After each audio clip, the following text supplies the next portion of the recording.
5th grade KVA students. Today we're going to be creating a density column with solids. If you wanted to try to recreate this lab at home, I am going to be using vegetable oil, syrup, I have water that has been colored, a clear cup, and then an assortment of solids. I'm going to be using small pebbles, some pinto beans, a pony bead, and 2 pieces of toothpick. Okay, so first I'm gonna add my liquids to the cup, and it honestly does not matter what order you add the liquids in. So I'm gonna go ahead and add my oil first. You wanna get about maybe 1.5 to 2 inches of the liquid into the cup so that you have an actual layer of that liquid. Okay, the next liquid that I'm going to add is the syrup.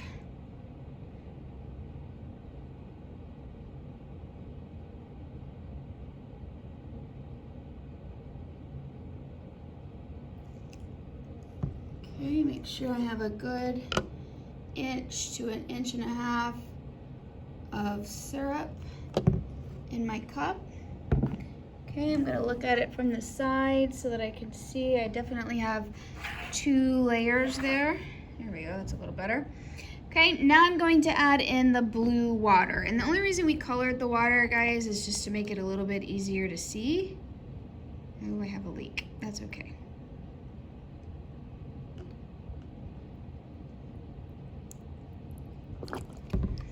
All right, I have a substantial leak. So let's see from the side. I don't really think I have enough of a blue layer there, so I'm gonna go ahead and get some more.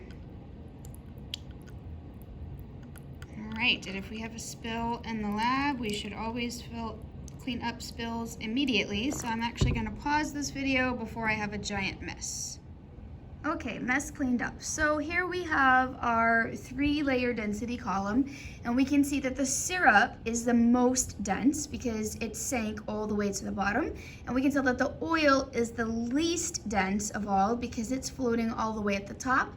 The water is more dense than the oil because the water sank below the oil, but the water is less dense than the syrup because the water is floating on the syrup. Okay, now we're gonna add in our assortment of solids to see what happens, okay? So I'm gonna take let's start with the beans, okay? So these are just pinto beans like you would cook in a pot. And so these are not cooked, these are raw. And so I'm gonna send the pinto bean down, and we can see where the pinto bean has stopped. Both of the pinto beans are more dense than the oil because they went through it. They are more dense than the water because they went through it, but they are less dense than the syrup because they are floating there on top of the syrup, okay? And just so you won't think it's that air bubble that's causing that, you go ahead and see if I can get that to pop off there, okay? All right, so we have the pinto beans in the density column. Let's try adding rocks then. So I have 2 smaller rocks here. I'm gonna add those from the top. And I'm gonna try to add one closer to the edge so we can see where it goes. Okay, we can notice that the 2 rocks are all the way at the bottom of the cup. So rocks are more dense than oil, more dense than water, and more dense than syrup. All right, we have 2 solids left. Next, I'm gonna take the 2 pieces of toothpick and drop those in. And we can see that the 2 pieces of toothpick are floating in the oil. They have not sunk through anything. So toothpicks are less dense than everything that we already have in the cup because they are all the way at the top. All right, we have 1 solid left to put in. Okay, I'm gonna take this as like a pony bead that you would make things out of, like make jewelry or something out of. So I'm gonna drop this down in the density column and twist the cup around so we can see it better.